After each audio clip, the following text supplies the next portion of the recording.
ఈరోజు Bharatiya Janata party manifesto release చేసింది. ఎంతమందికి తెలుసో తెలియదో నాకు తెలియదు, కానీ నిన్ననే నరేంద్ర మోడీ చక్కగా 36 పేజీల మేనిఫెస్టో రిలీజ్ చేసిండ్రు. భారతీయ జనతా పార్టీ మేనిఫెస్టో ఒక్క అక్షరం ముక్క కూడా, ఒక్క పదం కూడా తెలంగాణ రాష్ట్ర అభివృద్ధి విషయంలో కానీ, తెలంగాణ రాష్ట్ర ప్రజల సంక్షేమం విషయంలో కానీ లేదు వారి మేనిఫెస్టోలో. ఈరోజు భారతీయ జనతా పార్టీ అభ్యర్థులుగా వచ్చేవాళ్ళు ఏం ముఖం పెట్టుకొని ఓట్లు అడుగుతారని వేదిక ద్వారా ప్రశ్నిస్తా ఉన్నాం. ఒక్క ముక్క లేదండి మీకు సంబంధించింది, మనకు సంబంధించింది, మహబూబ్నగర్ పార్లమెంట్కు సంబంధించింది, నారాయణపేటకు సంబంధించింది, ఒక్క ముక్క కూడా లేదు. ఏ రకంగా భారతీయ జనతా పార్టీ నైతిక హక్కును కోల్పోయిందో ఆలోచన చేయమని కోరుతా ఉన్నా.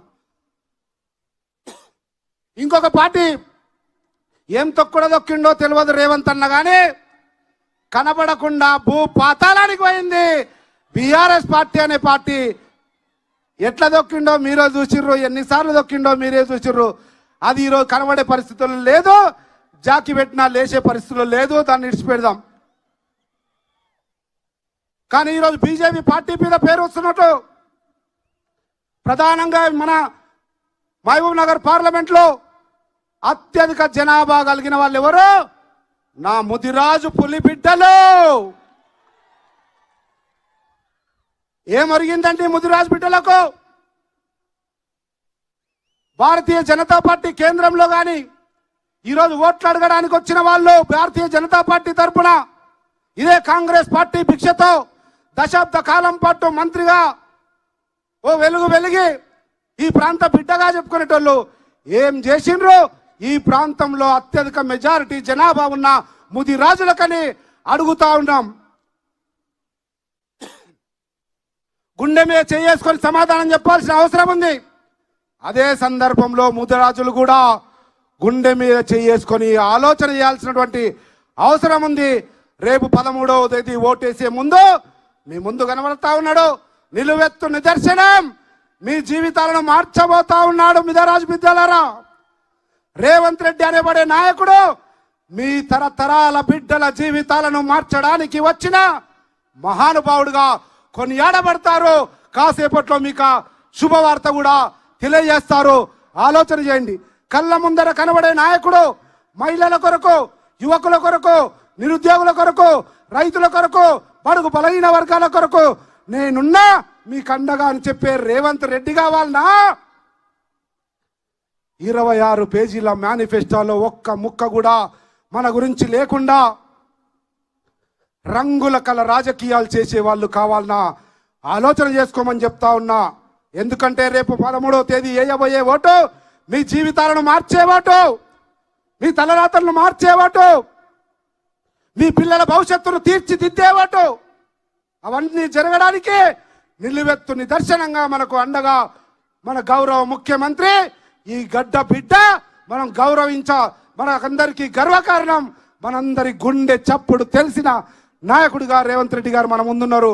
కనుక వారి ఆశీర్వాదం మేరకు, వారి అండదండలతో ఈ ప్రాంతం అభివృద్ధి చెందాలంటే కాంగ్రెస్ పార్టీ చేతి గుర్తే శరణ్యమని తెలియజేస్తూ, ఇంకొక విషయం, నేను ఒక దళితుణ్ణి.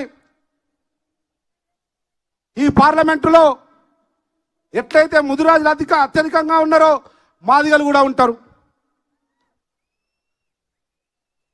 అటువంటి మాదిగ బిడ్డగా చెప్తా ఉన్నా, భారతీయ జనతా పార్టీ వాళ్ళు అమాయకులు మాదిగలు అనుకొని మాయ మాటలు చెప్పి కనికట్టు రాజకీయాలు చేసుకొని మన నాయకుడు మందాకృష్ణ మాదిగను బుట్టలేసుకొని నరేంద్ర మోడీ కౌగిలింతల్లో వేసుకొని వెంకయ్య నాయుడు దగ్గర కాళ్ళ దగ్గర పెట్టి మాయ మాటలతో మందాకృష్ణను బుట్టలో వేసుకొని మందాకృష్ణ ద్వారా భారతీయ జనతా పార్టీ వర్గీకరణ చేస్తారని మోసపు మాటలతో నవ్వించే ప్రయత్నం చేశారు. ఈరోజు అడుగుతా ఉన్నా, నరేంద్ర మోడీ కాదు, కిషన్ రెడ్డి, డీకేఆర్నా సమాధానం చెప్పండి. ఎక్కడుంది మీ మేనిఫెస్టోలో ఏబిసిడి వర్గీకరణ? ఇది మాయలను మోసం చేయడం కాదా? మాదిగల ఉసురు తగలదా భారతీయ జనతా పార్టీకి? ఆలోచన చేయమని కోరుతా ఉన్నా. అటువంటి పరిస్థితులలో కాంగ్రెస్ పార్టీ ఇదే రేవంత్ రెడ్డి గారు ఆ రోజు పార్టీలో లేకున్నా, ఇదే మందకృష్ణ గారు వర్గీకరణ గురించి పెద్ద ఉద్యమం చేస్తా ఉన్నాడు బయట. కాంగ్రెస్ పార్టీ తరపున ఒక మాదిగ బిడ్డగా శాసన సభను ఒక్కనైనా ఏకాకిగా 3 రోజులు స్తంభింపజేయడానికి చేసిన ప్రయత్నంలో మొత్తం శాసనసభలో 119 మంది ఉన్నారు. మందకృష్ణ కూడా తెలుసు, ప్రతి మాదిగ బిడ్డ గుండె చప్పుడు ఆ రోజు వినిపించారు రాష్ట్రం మొత్తం. ఆ సందర్భంలో మాదిగల గొంతుకకు గొంతు కలిపిన ఏకైక నాయకుడు ఈనాటి మన ప్రియతమ ముఖ్యమంత్రి రేవంత్ రెడ్డి గారు మాత్రమే. ఆ రోజు మాదిగలకు అండగా శాసనసభలో కొట్లాడే 3 రోజులు నాతో పాటు సస్పెండ్ అయి మాకు అండగా నిలబడ్డాడు. అటువంటి రేవంత్ రెడ్డి గారు గౌరవ ముఖ్యమంత్రిగా, ప్రభుత్వ అధినేతగా చిత్తశుద్ధితో మాకు ధైర్యం చెప్తా ఉన్నారు. ఏబిసిడి వర్గీకరణ చేయడం నా ప్రథమ కర్తవ్యం సంపత్. బరాబర్ మాదిగలకు హామీ ఇయ్యే, మాదిగలకు అండగా ఉంటా. ఢిల్లీలో పోయి స్పెషల్ అడ్వకేట్ పెట్టుకోండి, కొట్లాడండి. శాసనసభలో ఏం చేయాలనో చేద్దాం, కేంద్ర ప్రభుత్వం మీద ఒత్తిడి చేద్దాం, వర్గీకరణ చేద్దామని కృత నిశ్చయంతో ఉన్నాడు.